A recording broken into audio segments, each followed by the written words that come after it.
àbáyé kan ló wà. The sun will rise, the moon will show. Kí la fẹ́ bọ́ lọ́rùn fà? It doesn't matter what I see. I will rise and chase my dream. Irú Ọlọ́run ni kò sí. At the end is victory. That's why I say one day the story will change. Good things will come your way. Ìgbà yìí ò lọ bí òréré. Ayé yìí bí òkòtó. One day the story will change. Oh, good things will come your way. Ìgbà yìí ò lọ bí òréré. Ayé yìí bí òkòtó.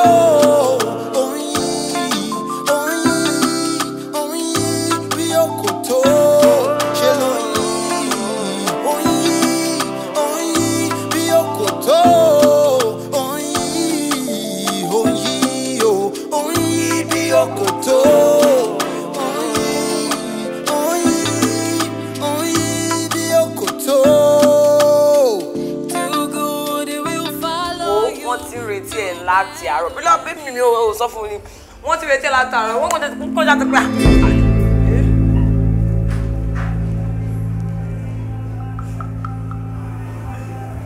ẹ fún ni ẹ mọ́jú mọ́ ni abẹ́yìn ilé kan náà ni àtọ́ ẹ jẹ́ lọ bí o kò ń ṣe bẹ́ẹ̀ yẹn bí ni o ẹ jẹ́ lọ bí. ṣé mo bẹ́ ni mo bẹ́ ni.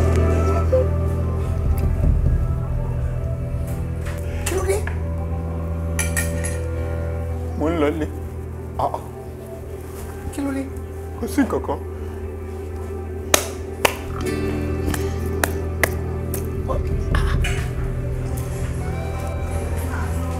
I've never seen her behave like that before.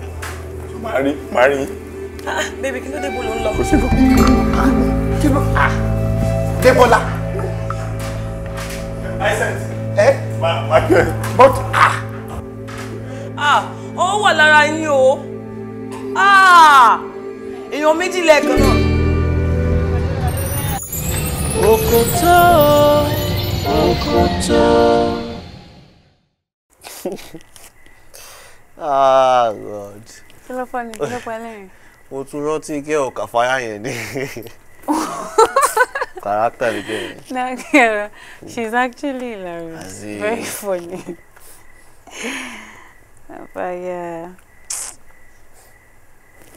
What kind is real? How do you mean? You're such a nice person and she looked at the angel. Angel. Are you whining me? Angel. Anyway, I'm serious. You know what she affects life of Damilola and his parents. Come on. That they even had to send you a gift. I can only imagine the smile on his mother's face. Well, actually, I'm conscious of me following you. And let me say, maybe because ever since I was a kid, I always tell myself that I don't want to leave this world the way I met it. So I think the only way to do that is just to be there for people, you know, like, like they used to say, so it's actually a normal thing to do as a human being, so I don't really see it as anything. Normal thing. You call this normal thing. You have no idea what you're doing. Sewa been for like how long now? I can sorrow the Akira. Oh really? But the instant you came into this house, everybody seeing bonds that dancing is like one family. It's like the dots that connect everybody. See Esther, you're an angel or Kotimo. I didn't need to ordinary cockroach. Confirm the most software way. Confirm. An angel. Well, I'll take that as a compliment. Sewa. Sewa Kabo. Sewa. You see, already she been. Sewa. Why did she do like that? I don't know. Maybe she had a bad day. I think I need to see her. I don't know. No. She's not something I remember. Sewa. Sewa,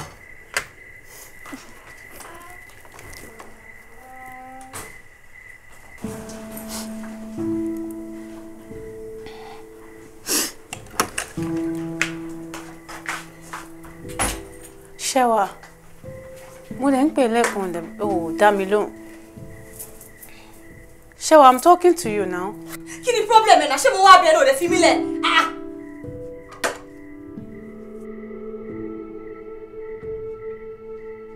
Ó dá má bínú. Mo kàn ní kí wọ́n sọ fún ẹni pé I'm traveling tomorrow. We'll save journey.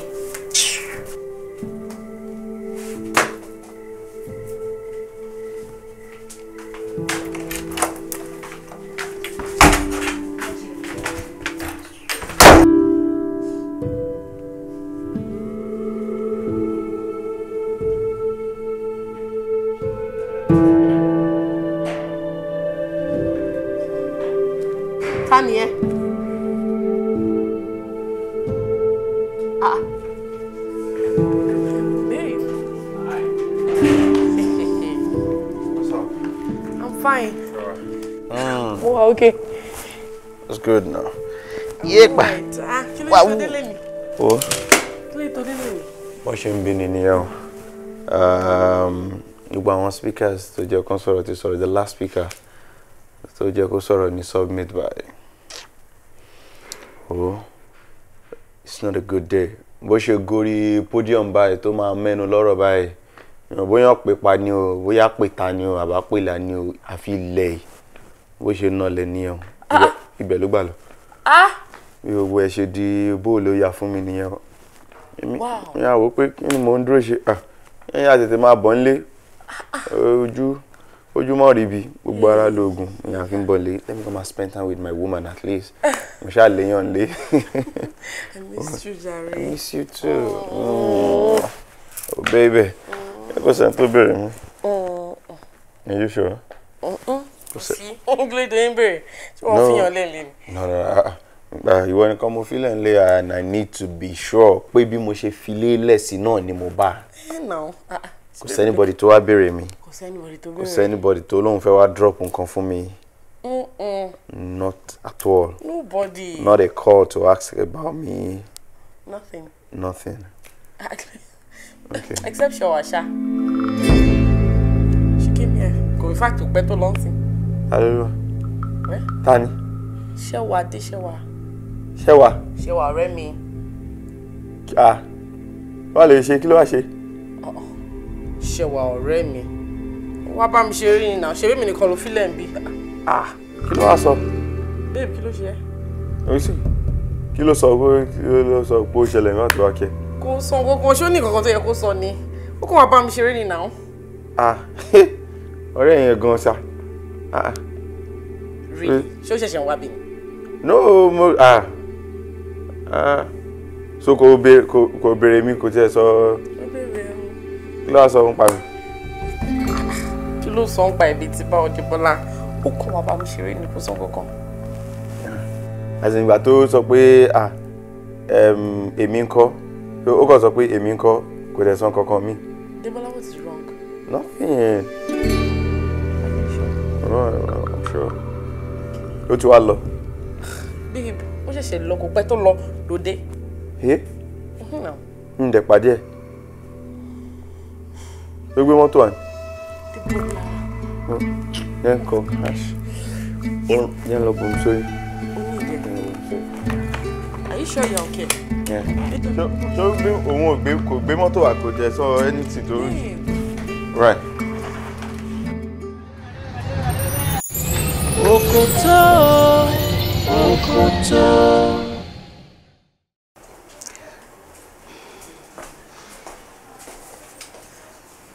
Good morning, ma.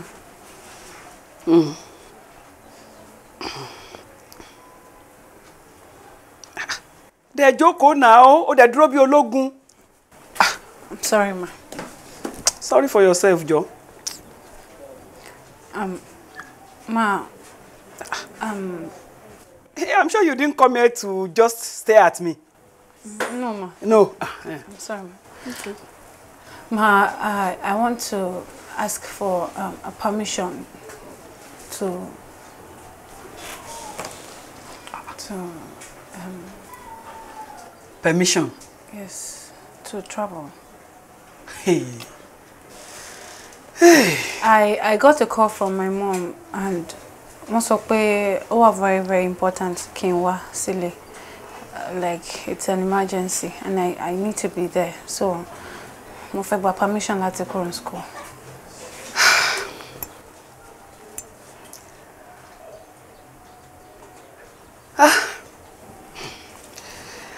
Okay, family matter.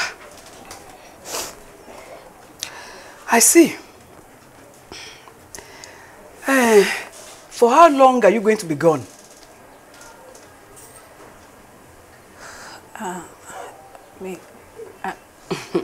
Corper Esther, you know the right thing to do. Go and put it into writing. Thank you, ma.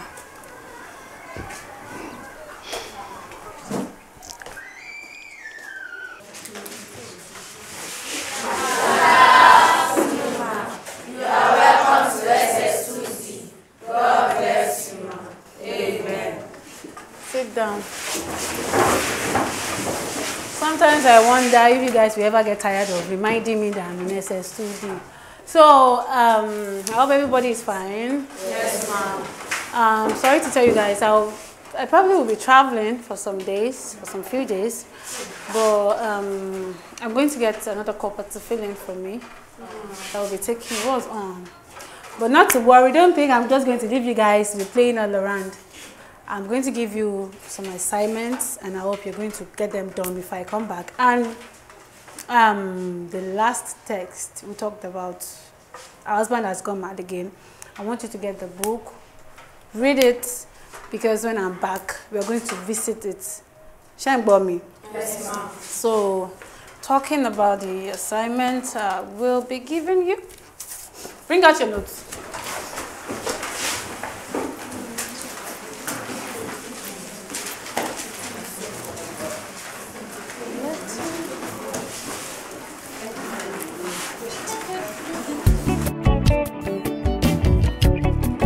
Eba ngbodo yigbe o jambala ijubu ijubu ijubu jambala Eba ngbodo yigbe jambala ijubu ijubu ijubu jambala Eba ngbodo yigbe o jambala ijubu ijubu ijubu jambala. What do you want? I came to talk to you. Please leave. I don't want to see you. Sewa, ṣe sùúrù díẹ̀ now. Má sọ fún mi pé kí n ṣe sùúrù. Bí ọkùnrin ṣe pọ̀ níta. Why him? Why who? Why Debola? Ese. He's someone's husband. My friend's husband. See, I tell you nothing but truth. I never knew that I was married. Come on, cut that crap. Just iritori Debola or just single man. Haba, even ile man ba obìnrin jẹ́, ó ń gbé ọkọlọkọ kiri pẹ̀lú ìgboyà. Like you even have the guts. Ojú ò ti ẹni. Tó bá wá yá, ẹ máa ní wọ́n ná ìwọ̀n bùn kiri. Ṣó fẹ́ bá lé wọn jẹ́ ni. Sewa, mo ti sọ fún ẹ tẹ́lẹ̀. Mọ́dẹ̀ tún máa tún sọ náà ni. Mi mọ̀ pé he's married. Shut your mouth. He was wearing his wedding band visibly. Kí ló fi yẹn pé? A fashion ring or what? Oh no. Tó bá wá yá, Simi ad shoshuka, ad bi ọkọ ẹ̀ sórí. Oh, my husband is this. He's a perfect gentleman. He's loving. Ẹni tí àwọn obìnrin marry, tó máa yọwọ́ lọ́ṣẹ. Láyé mọ̀ pé he's the devil himself. But what am I saying? Ìwọ obìnrin tó yẹ pé ìwọ gan ni ọ̀dádá gbogbo kíni. Ìwọ gangan ló dá gbogbo ilé sílẹ̀. See, me how many times mo lè sọ fún ẹ. Torí ó ti fẹ́ máa dàbí pé nǹkan mi wà ńbẹ̀. I need me mọ̀ pé this man is married. See, I never knew. Wait, I am not interested in whatever you've got to say. Now please leave. Oh, the nisuru. Nisuru kíni? People want to. Hey, má fọwọ́ kàn mí. Sewa. Má bínú. Má jẹ́ kó rọ ìdú báyìí. Sewa. Sori ká ní pé nǹkan tí mo mọ̀ ni. So o lè má mọ̀ mi dáadáa o. But sori be my person. Ká ní pé nǹkan tí mo mọ̀ ni. Mi tẹ̀ ní ṣe rárá. Ṣé o rí ring lọ́wọ́ ẹ̀? Do you want to deny that? Okay, these days men wear different types of rings. Oh, wear different type of rings. No, the man was your one. Let's see. Sewa Joe. No. Leave. Important. Yeah, boss it down. Out! Oniro. Ọ̀kọ̀lọ̀kọ̀ ló ń gbé kiri. Simi. Ó ti máa gbọ́ pé ẹ̀sùn tá bá sọ fún sí kò ní gbọ́.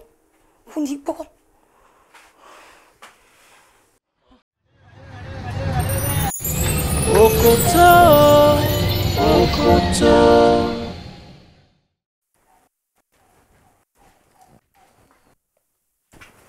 Ẹsẹ̀ kí ló ṣẹlẹ̀ now? Ẹsẹ̀ dúró now, mo bá ẹ sọ̀rọ̀ now. Ẹsẹ̀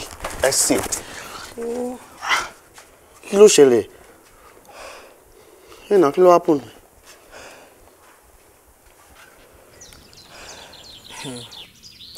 Wow.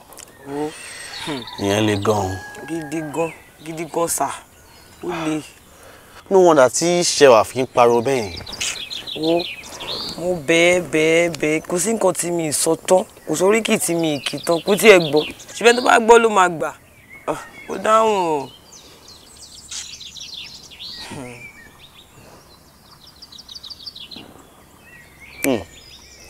Kí ni ẹ? Ó sì mọ nǹkan tá a lè ṣe. Sọ fún mi náà. Nǹkan tó máa ń ṣe ni. Excuse me. Hello? Esther, báwo ni?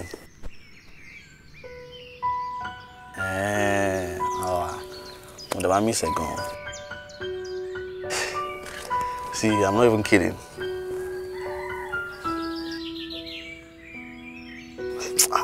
Mo ti ní kó máa sọ̀rọ̀ báyìí náà, God forbid the rule ọ̀rọ̀ ò ní ẹ náà. Okay, jọ jẹ́ ń pè é padà. Ẹsẹ̀.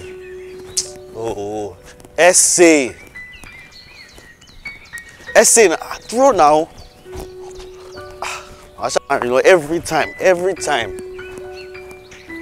Ẹsẹ̀.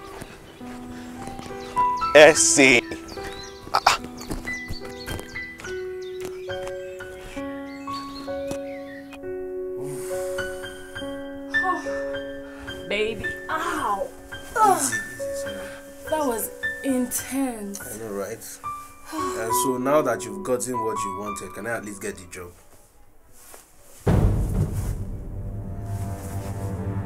Okay, what do you take me for? Kill me. I was only joking with you. Why are you reacting like this? You know what? I expected so much from you. You're such a child. Just pack your stuff and leave my house like now. And I'm serious about it. Get up! I mean it, get up! I'm not joking. Out! I don't want to hear anything from you. Just go. I was only joking. Go! Get out! Nonsense.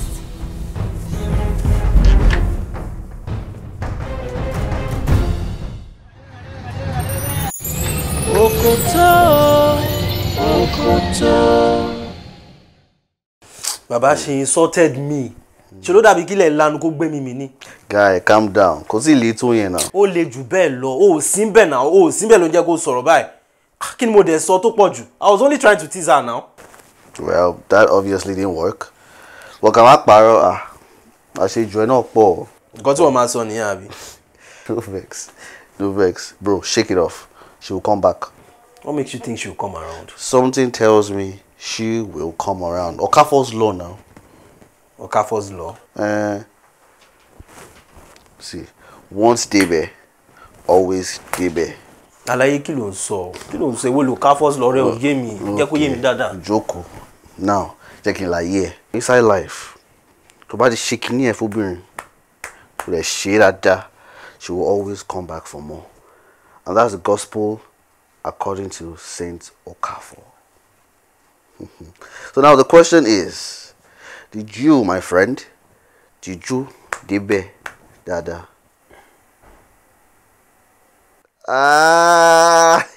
Bad guy. I trust you. See, don't worry, baby look fainty. She will start coming from. Shit. Kilo too shele. Any birthday, Amanda? Oh, they don't come on, auntie, auntie. It's like go focus on what's more important. Hey, Raji, so what do you want to know? Hello? Chim. Baby mo wanyoma.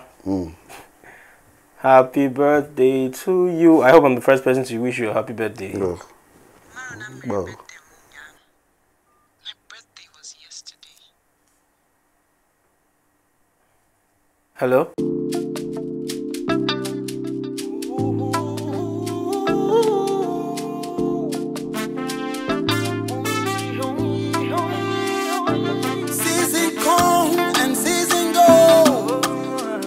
àgbáyé kan ló wà. The sun will rise, the moon will show. Kí la fẹ́ bọ́ lọ́rùn fà? It doesn't matter what I see. I will rise and chase my dream. Irú Ọlọ́run ni kò sí. At the end is victory. That's why I say one day the story will change. Good things will come your way. Ìgbà yìí ò lọ bí òréré. Ayé yìí bí òkòtó. One day the story will change. Oh, good things will come your way. Ìgbà yìí ò lọ bí òréré. Ayé yìí bí òkòtó.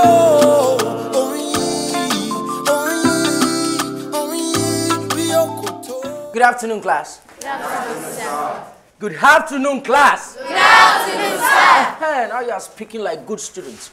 Okay, this afternoon, I'm going to teach you a very interesting topic. What did I say? Very interesting topic. Okay, but before we go on, who can tell me what is a constitution? Anybody? Anybody? You see, if I had come into this class and asked who loves to eat rice or amala or eba, I'm very sure every one of you will raise his or her hands. Am I right or right? Right. Am I right or right? Right. I am right. Yes, yes, good. So me right. Okay, so does anyone want to try? You? What is a constitution? You see? You see? You can have your seat. Who else wants to try? Habibat? Yes, sir. You want to try? Okay, let's hear you. Tell us, what is a constitution? A constitution is the body of rules and regulations that guide the affairs of a country. Wow. Clap for her! Another one! You see, such a brilliant student. Abibat. Sir. How did you know what a constitution is? I read the syllabus ahead and I studied on my own at home. Wow. You mean you read the syllabus ahead? Yes, sir. Wow. Another round of applause. Dami. Sir? Can you tell the class what you were doing while others were clapping for Abibat? Answer me! You see? You see? You cannot talk. Eh? Dummy, by the time I deal with you in this class, you will not find... Whose phone is that? Whose phone is that? No one is saying anything. So someone brought a phone into this class. Whose phone? You will not talk. It's all right. You see, that is what you should be doing. You're supposed to be studying ahead of class. You are busy going on the internet, going to Facebook, Instagram, Snapchatting, and then putting ugu on your head. You think you are... Who is laughing? Is it funny? If you laugh... Okay, have your seat. Bring out your notes.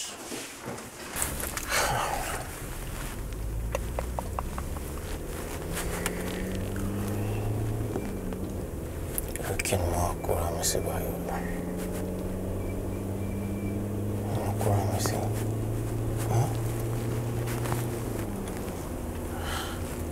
Tí n bá ní bèbí ò ní sọ fún ìyàwó mi, tó bá lọ sọ fún ńkọ́.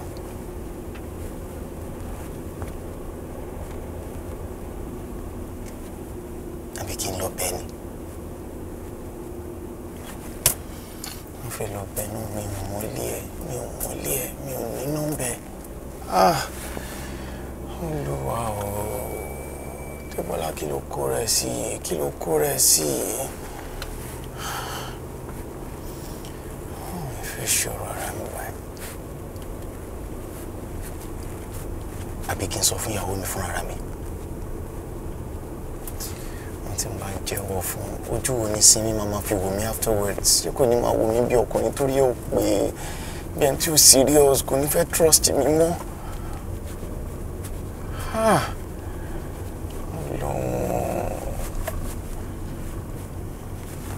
Ṣàfọwọ́ fàkọlẹ̀ lè báyìí tí mo ṣe pé kéèyàn rí wàhálà lẹ kó dẹ̀ lọ tọ̀hún sí fúnra rẹ̀ tí mo yìí mo fọwọ́ ara mi ṣera mi báyìí.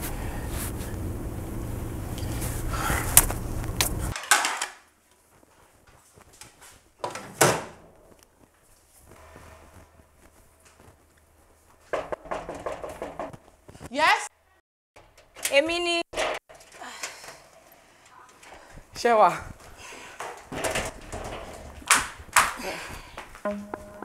What is it? Is everything all right? No, Simi. Like, there's something I need to tell you. Teju kò dákẹ́ sọ. Ẹ̀rí ọkàn jẹ́ mi. Kí ló ṣẹlẹ̀? Your husband is cheating on you.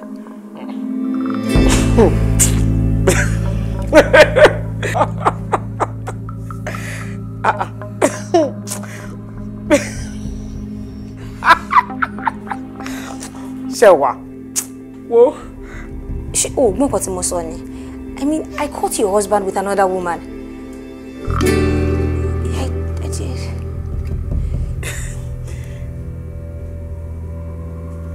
Debola.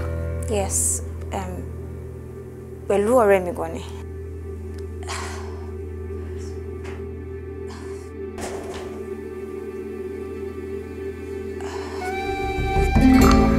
Ngba. Ṣé lóòótọ́ ni?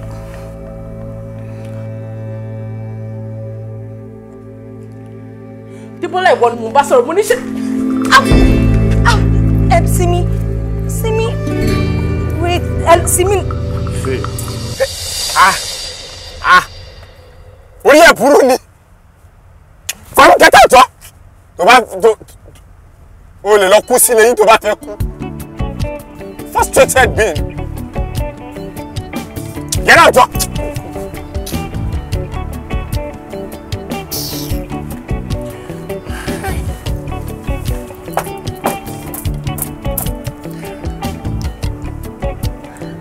I'm sure.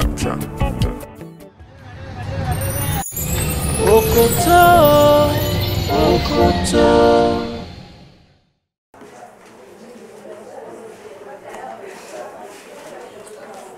Assignment Corper Esther yẹn ṣó yẹ. Oye mi mọ̀ kó ṣẹlẹ̀ pé tí wọ́n bá ti ṣe tán gbọ́dọ̀ lórí ẹ̀ kò ṣe bá ṣe kò gbé fún un. Kọ́ mọ̀ tẹ̀ fún máa kọ́ bí ẹ̀ tó bá ti ṣe tán ṣùgbọ́n àrẹ ṣùgbọ́n àbí kí n mú ìwé bá kọ́ bá mi wọ̀.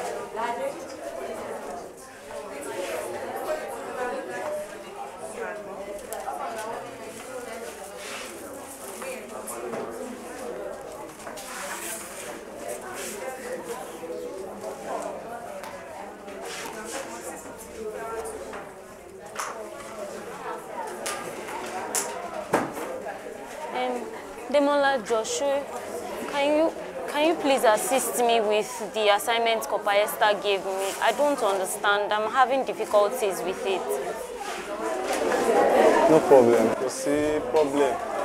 Wọ́n ṣe nǹkan tó le báyẹn. Wọ́n náà wá wò. Wá rí pé simile indirect comparison ni. Tó bá ti rí like tó dẹ̀ rí as. So ibẹ̀ wá ti mọ̀ pé simile ni ṣé o understand. But tó bá jẹ́ metaphor o ní rí like. So example ni ti máa ní Dolapo behaves like a dog. Now ó ti mọ̀ pé like tó rí yẹn is simile. But ti máa ní Dolapo is a dog. Ó ti mọ̀ pé metaphor ni kò sí like níbẹ̀ kò dẹ̀ sí as níbẹ̀. Another example náà tí mo bá ní the meal is as sweet as honey. Kí ni ìyẹn báyìí? Ó rí pé as wà níbẹ̀. But tí mo bá ní the meal is honey. Kí ni metaphor papọ̀ so you understand. So it is just that seemingly only like ó dẹ̀ máa ní ask nígbà mi but metaphor is direct comparison. Then that one part one other one tí wọ́n tún sọ ní personification. Personification yẹn tiẹ̀ it's just like pé kó máa fi nǹkan tí ò.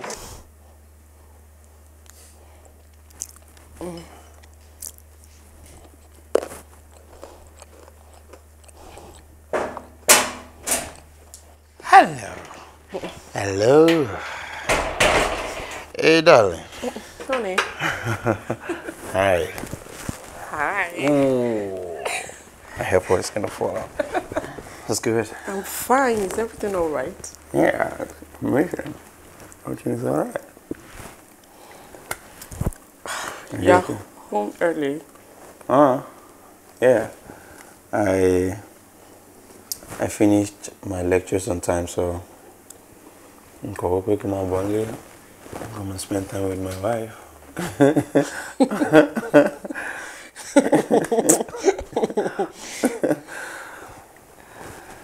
I want water. Water.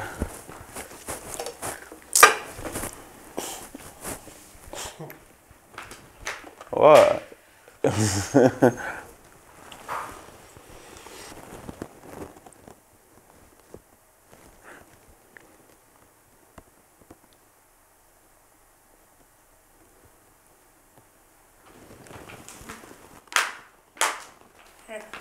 Yeah.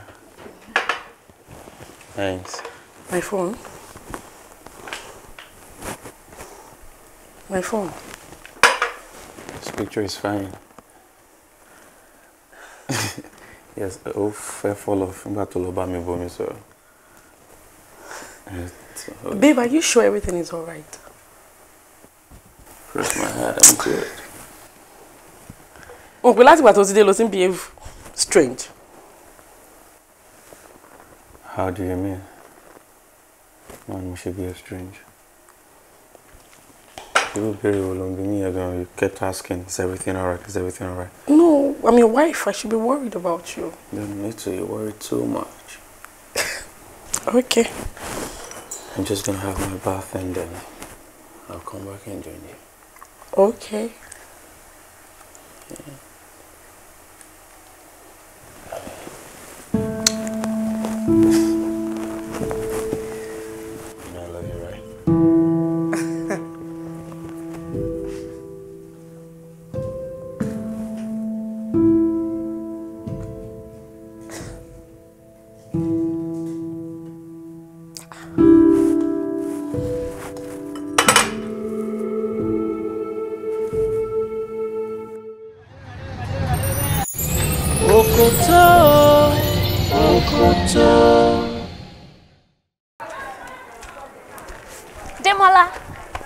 Demola dúró dè mí.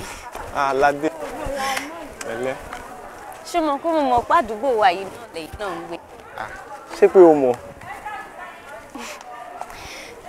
Demola, mo ti fẹ́ bẹ́ẹ̀ fún nǹkan ni. Mo fẹ́ bẹ́ẹ̀ pé kó jọ kó má bínú bí mo ṣe ti ń wà sí ẹ látijọ́ yìí. Mi ò bínú o, mi ò bínú. Are you sure? I'm very sure, mi ò bínú. Okay.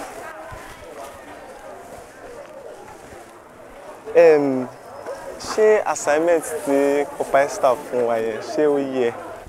Jẹ́ ká sọ̀rọ̀ nípa nǹkan míì jọ. What are the things you like and the things you don't like?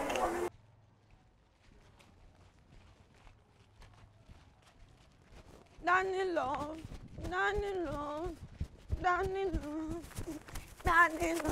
Hey, Kiekie, Damilola, Damilola. Wo, tí n bá tún gbọ́ Damilola lẹ́nu ẹ.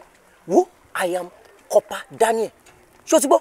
Corper Daniel. Ṣé o ti gbọ́ bẹ́ẹ̀? mo ti gbọ́ bọ̀ èmi ò ṣàlàyé kan tó ẹ ṣe fẹ́mi lẹ́ẹ̀kan nínú kíláàsì yẹn. Ó yẹ ní kí n máa bí lódùn. Àbáyé ń ṣe ẹni, ṣé ń bá mi ṣe ẹni?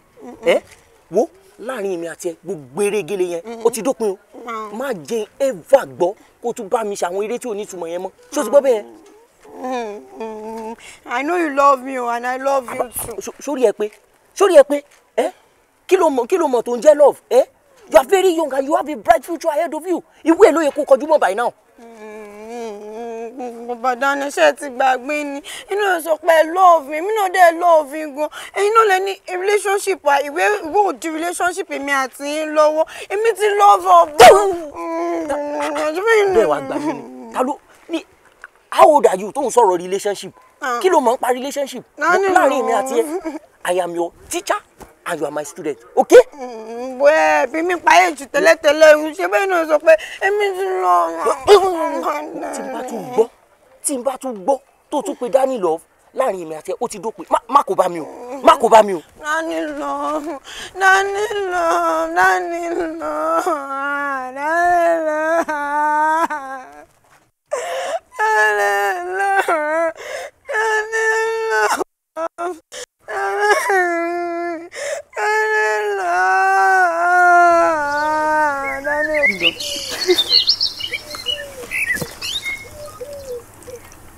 Mo tẹ̀ ní believe nǹkan. Kíru Kamal yẹn máa toast èmi. Àárín fín ilé ìgbẹ́. There's nothing wrong with Kamal. He's a good guy. He's a good guy. Àmì ò bẹ́ argue. Ó máa kọ́ la máa ní. So? Kò máa ń ṣe làkàn àbẹ́jì. La márùn lẹ́kẹ̀ẹ́kan. God forbid. See, there's something you don't understand. Okay. You enjoy seeing. See all those guys, that are fresh. Those guys that used to wear earrings, contacts. Those are the players, girl. Good you should understand that. Good information. But if you find him attractive, you can go and date him. I have a boyfriend, woman. You have a boyfriend? Please, who? Daniel. Okay, of course. Hey, Amanda. That's joy you, Ogbon. Okay of all people, okay, call. Amanda, mo ti máa sọ fún ẹ kó lo ọpọlọ ẹ now. Ẹni tí ò lè bọ́ra ẹ̀ tó fi ṣọkọ. Wo, ìyà jẹ wá tí ní ju báyìí lọ. Ẹ̀yin lẹ mọ̀. Ìwọ náà ló mọ̀. O lo so oúnjẹ tí gbogbo atakún bẹ̀ yìí. Ìwọ kọ́ ló ṣe ni. Ìta ló ṣe. Oh, hi.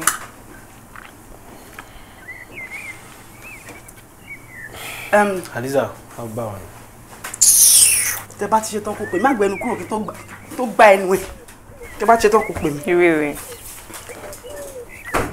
Yeah, can you feel pneumonia? Don't mind her. What's up? How are you? I'm fine. Careful. Ooh, this bed.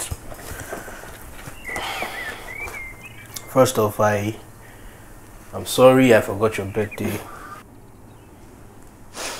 It's fine. And I got you something. Are you serious? Come on, let me see. I know you always find a way to make me happy. That's all for now. Don't worry, the next birthday will be bigger. I promise you, I will get you something bigger to celebrate your birthday. So you got me a card. Yeah. Okay, let's see. A birthday wish to tell you that you mean so much. For you have that extra something that's rarely seen. A warmth and honest caring that draws others close to you and makes you someone special all the year through. I was expecting you to say, oh, no, this. Oh, yeah. Thank you. Yes. Yeah.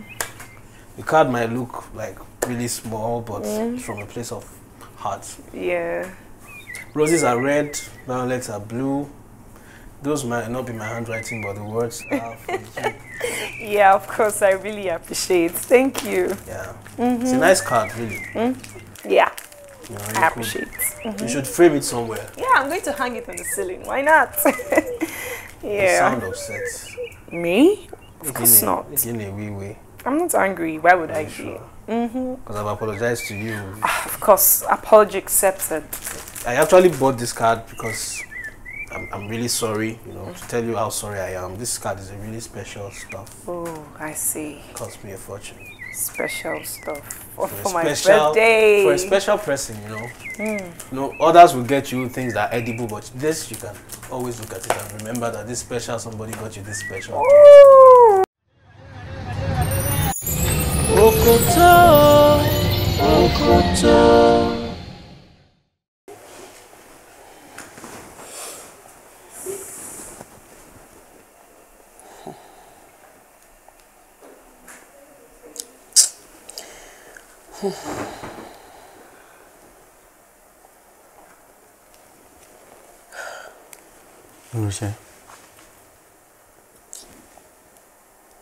Debola, we need to talk.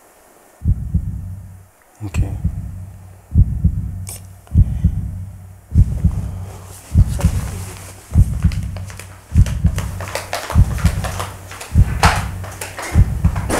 Hey. Went down.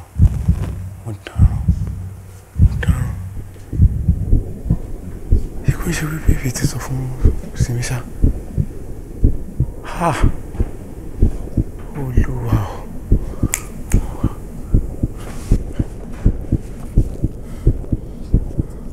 Yeah.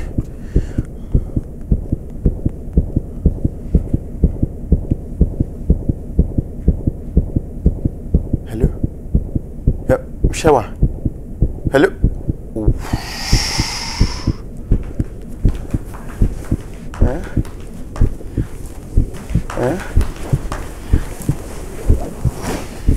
Hello, share.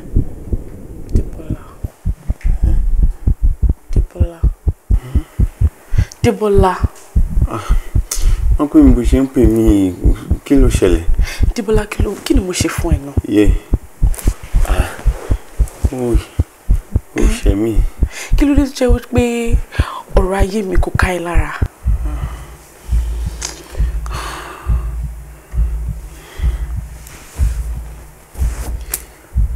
Kí ló dé tó sọ orú nǹkan bẹ́yìn? But no, what about that? She wedding. 3 years now. And we don't even have a child to call our own. Debola.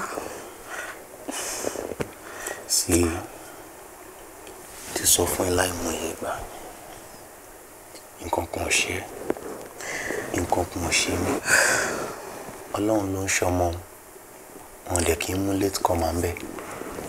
Bó pẹ́, bóyá, bó pẹ́ títí. Akalo lo happy baba.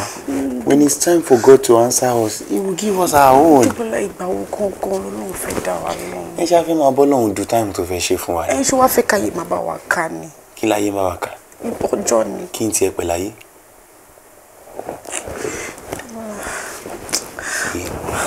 Stop getting yourself worried about nothing.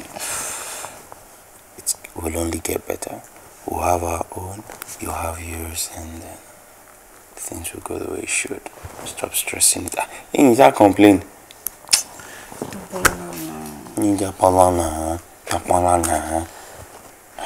Stop stressing me. I am to waloke to open coming Lucian.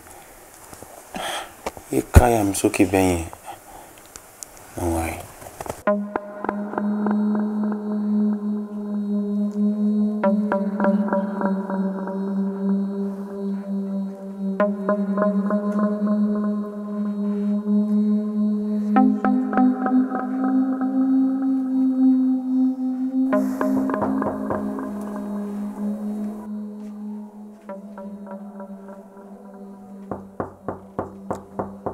Who is it? She's Emily Sumi.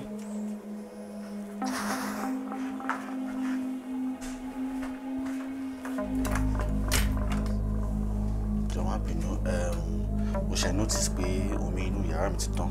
Mo lè ti dé kitchen mo pé kò sómi ńbẹ̀. Mo lè mọ̀ pé wọ́n wá ní backup. Just a sachet of pure water. Mind. She.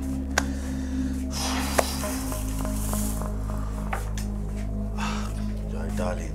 See, my promise. First thing tomorrow morning, my dad.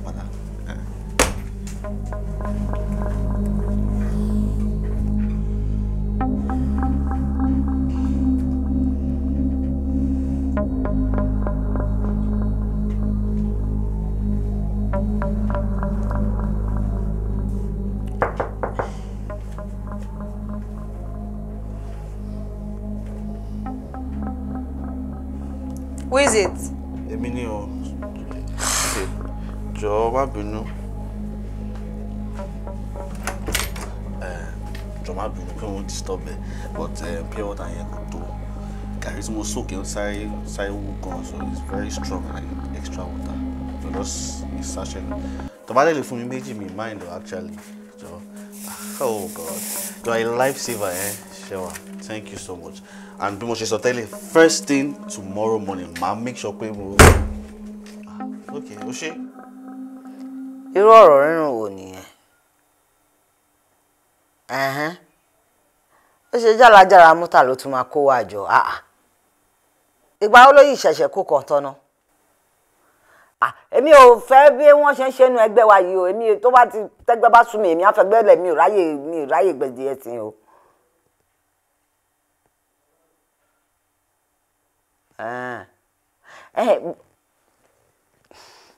Yes, mo understand, but nǹkan tí mo ń try láti sọ náà nìyẹn. Ó ṣe jẹ́ àlájára mútà ló tún máa kó àjọ ń sìn. After all, ṣe bá mú nọ́mbà ńgbà tá bẹ̀rẹ̀ àjọ. Kí ló dé tí wọn ò tẹ̀lé nọ́mbà yẹn? Ṣé ó ti ń fún wọn ní bribe sílẹ̀ kó tó di time tó bá yẹ kókó ni? Èmi ò like bó lórí ẹgbẹ́ ó ṣe ń ṣe yìí o. Èmi ò fẹ́ bẹ́ẹ̀, mi ì fẹ́ bẹ́ẹ̀ rárá. Tí ni mò ń wò mọ́ lára èmi ò bá ti lọ ṣe wèrè fún gbogbo wọn bẹ̀.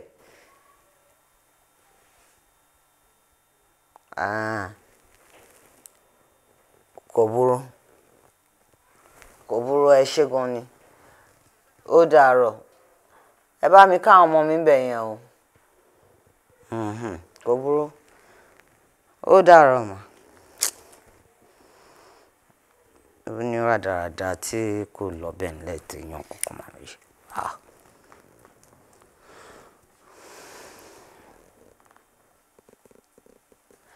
Ládé. Ládé. Ọmọládé orí ẹni. Ṣé fẹ́ máa kà mí lóhùn ni? Bọ́ síbí báyìí jọ.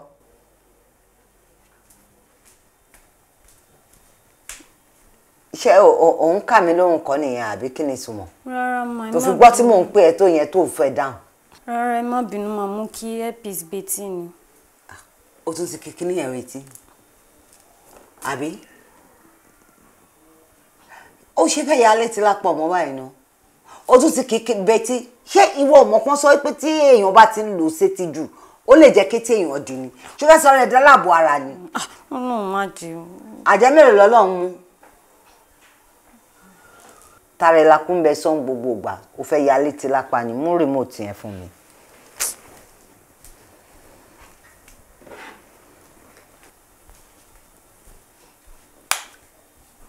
Ẹ ṣé o.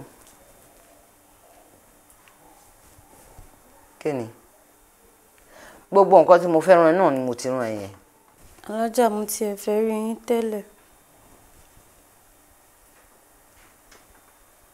So tí mi ò bá pè ẹ́ tó ń kà mí lóhùn ó mọ̀ pé ó fẹ́ rí mi àbí? Kí la rí gbọ́ o?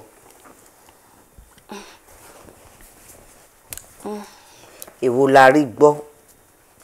Alájà mo kò fẹ́ bẹ̀yìn pé kí n má gbàgbé birthday mi tó ń bọ̀ lọ́nà ni. Ọmọládé orí ẹni. Mi ò lè gbàgbé birthday ẹ̀. Kò sábẹ́ amọ́ tó máa ń gbàgbé ọjọ́ ìkúnlẹ̀ ẹ̀.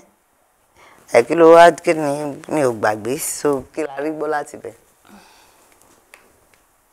Mo tún fẹ́ sọ pé mo like láti celebrate ẹ ju gbogbo eléyìí tí mo ti ń celebrate láti ọjọ́ ẹ lọ. Má gbé yẹn wá o. Má tiẹ̀ gbé yẹn wá rárá ni torí owó pọ̀ lọ́wọ́ mi báyìí. Nínú owó tó pọ̀ lọ́wọ́ yín yẹn náà lẹ́kọ̀ọ́ máa ti mú díẹ̀ tẹ́ máa fi ṣe birthday tèmi fún mi. Abẹ́rẹ́ ọmọ yìí kò gbédè ò gbèkè. Bá ṣe ń kó ẹ tó ṣé ò gbọ́ Yorùbá rárá ni. Mo dẹ̀ ń kọ́ ìwọ ló gbà. Torí máa sọ̀rọ̀ ẹ̀dá múnibú ni ẹran bí yẹni. Tó bá sọ wípé owó pọ̀ lọ́wọ́ èèyàn, ó mì pé olúwẹ̀ broke kò lówó lọ́wọ́. Mo fẹ́ ṣe birthday mi ṣáàṣọ báyìí ní ọdún tó kọjá. Èmi ló wá ń bá sọ̀rọ̀ ló wá ń jọ ẹsẹ̀ mọ́lẹ̀. Ṣe birthday mi kò ṣe pé ojoojúmọ́ náà máa ń sọ bẹ́ẹ̀ olùgbà tó yẹ pé ẹ̀kan náà lọ́dún.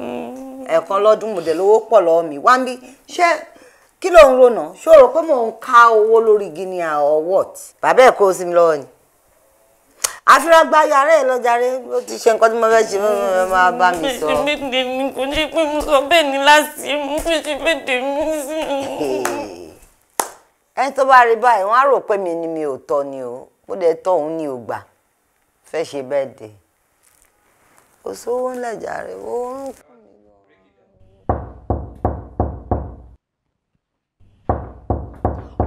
Oh, Sami, kí ni problem ẹ now?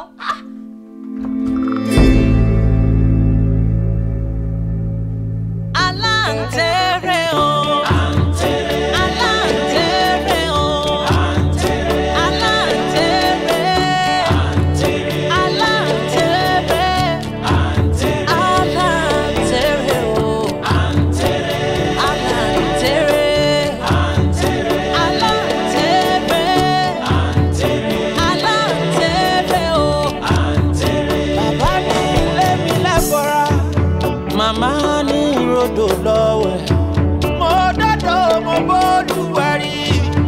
Ọ̀kan ní tí ọ̀kan yàrá, ọ̀kan tó kù ṣe ti gbọ̀n. Mo ní ọ̀kan ní tí ọ̀kan yàrá, ọ̀kan tó kù ṣe ti gbọ̀n. Bẹ́ẹ̀ bàbá mi délé, ẹ kí bàbá mi fún mi, ẹ kí màmá mi fún mi o. Ẹ kó dojú àlá o, ká tó fi pàdé ṣọmọ.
Kòkòrò ìfẹ́ mi níbo ló wà o?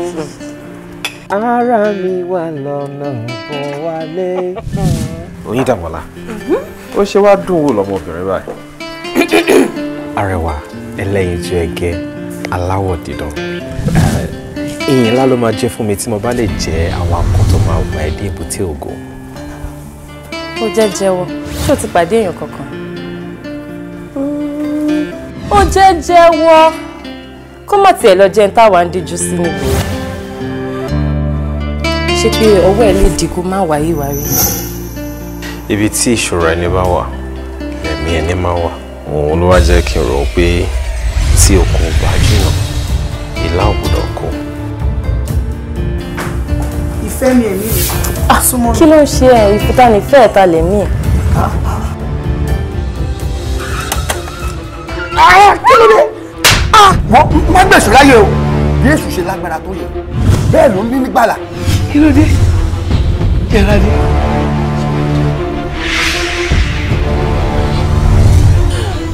Ẹni bí ọkọ mi. Àwọn àdàpọ̀ wọ ẹni bí ọkọ ẹ̀ tíwájú. Tó lọ ní tèmi lélẹ̀. Bọ́sítà. Mami, ẹ wò, mi fẹ́ kẹ́nikẹ́ni tọwọ́ bọ̀ mí lẹ́nu o. Ẹni tó bá tọwọ́ bọ̀ mí lẹ́nu mo máa gé jẹ ni o. Pẹ̀lú òṣì ẹ̀sọ́ kòkòrò ìlú kòkòrò. Kó gbé sọ́ọ̀dánù. Ire mi jẹ́ kọ́kùnrin tó àtọ̀rẹ́, kóbìnrin tó àtọ̀rẹ́, káwá wẹ tó máa lómi lẹ́yìn ẹ̀sìn. Ọmọ Jẹ̀rádé, ó bá mi dùn kan, ó ṣẹ̀ṣẹ̀ bẹ̀rẹ̀ ni. Ire mi jẹ́. Ayé mi ò sọ fún ẹ. Ire. Òní ló ráyè mọ́. Ire mi jẹ́. Irú ẹ̀bùn àbádìwò wá lélẹ̀ nítorí Ọlọ́run. Ojú tó fi wò mí, ó mú fúnra dání.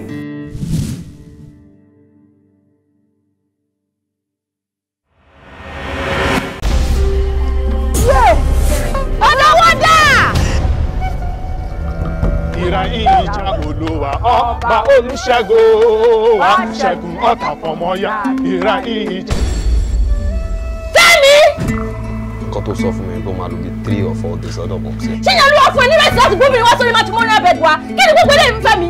Fi ọṣẹ yẹn kí n fi fa bẹ́ẹ̀ tèmi àtọkọ mi bá ti fẹ́ lájọṣepọ̀. Ìkejì yẹn kí n fi sórí ahọ́n. Ṣé wàá sọ pé mo wá ní pé kó lọ bẹ́ sódò? Ṣé pé a lọ? Àwọn fámìlì ló máa bẹ́ sódò. Mo ti wá dẹ̀rù mo ṣe ọmọ ọdún lágbẹ̀rẹ̀ olórí burúkú ààrẹ tó mọ kó máa misbehave gan. Ìyá mi ò lówó mú lọ sí ìgboro ìwọ wá lọ ń tọ́jú owó. Yàrá ìṣá ẹ̀ tí mo ń wẹ̀ máa tì. Kíbolódà. Mo fẹ́ take a stroll. Stroll? Ó yá máa take a stroll kan wá ẹ̀. Bẹ́ẹ̀ni, máa take a stroll kó kú lọ́nà bí èkó. Báwo ni ṣe pé? Mi ti bẹ̀rẹ̀ pé preamble ló sì rí tí bá bẹ̀rẹ̀ rí fi pẹ̀lú ẹ̀ ẹ̀rọ abẹ́. Ta ló ní? Ó yá wo nu bra ẹ̀. Ẹ rí ẹ wá wo fúnra yín. Tẹ́mi darling, my body is still calling for more baby. Wo ta ló ń jẹ́ taxi driver one? Ó tún fi one sí. God àti right láti máa question mi.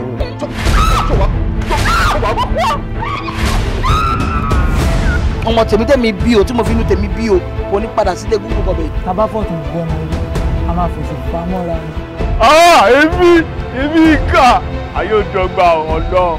Ẹ̀dùn ẹ̀gbọ́n ló ṣe gbó ogoro wá sílé àná. Ọ̀rọ̀ ẹ yí ẹ̀ náà mo fẹ́ fi sẹ́pẹ́ ni. Mo ti mú gbó bóyá ni mo ti ju 11 years lọ. Tèmi bá ń fagbó lọ́wọ́ gbogbo ní máa ń mì ni. O ò lè mọ̀ mi. In case you don't know, I am the legal wife of Adekunle. The meaning legal wife. It's just English. Torí àpàyàn yìí.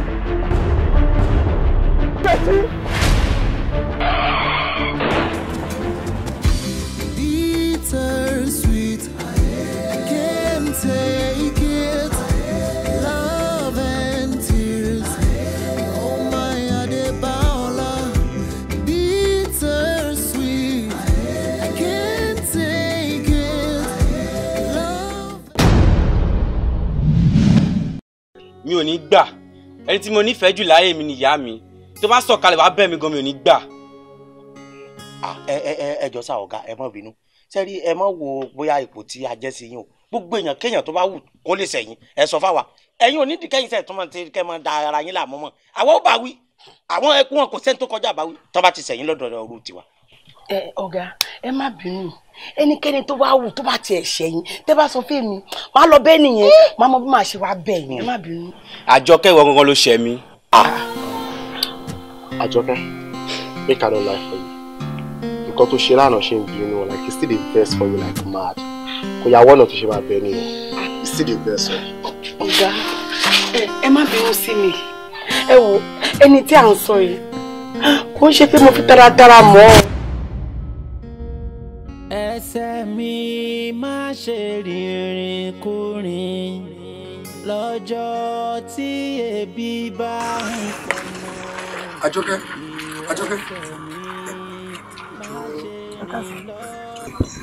Bóyá kó o fún mi ní nọ́mbà yìí kí n kàn ní nọ́mbà yìí lọ́wọ́ bóyá lẹ́ẹ̀kọ̀ọ̀kan tẹ́mi náà bá kọ́ rí pé mi ò ṣiṣẹ́ kí n kàn máa pè é. Mo ò fún nọ́mbà mi. Àmárò mi ì lè ṣe nǹkan tí ò dá sí ẹ̀. Ẹ má fi bẹ́ẹ̀ máa pè mí nítorí mo fi ṣiṣẹ́ wọn fàyè gbà ká má lọ. Understand ló jẹ́ mi náà ẹ̀mí ni máa fi cause dààmú ẹ̀ kí ni máa pè é jù.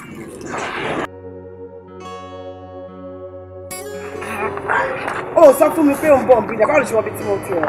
Má bínú ṣáwọlé náà.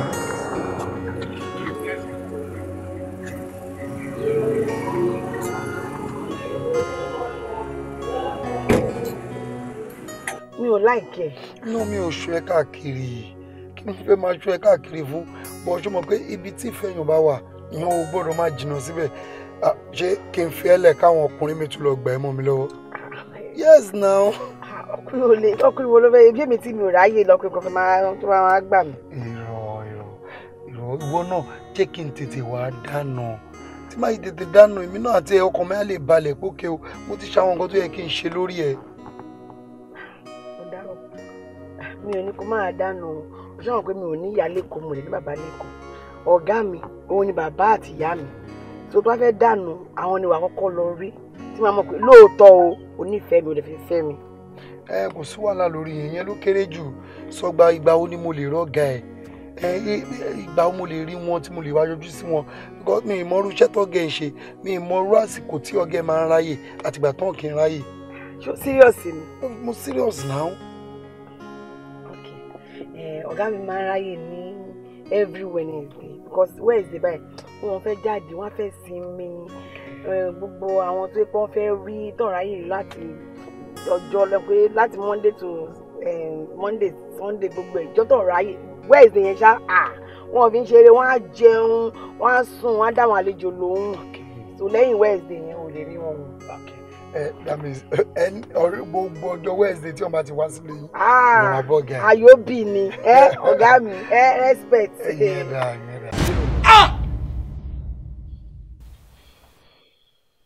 Campaign after election.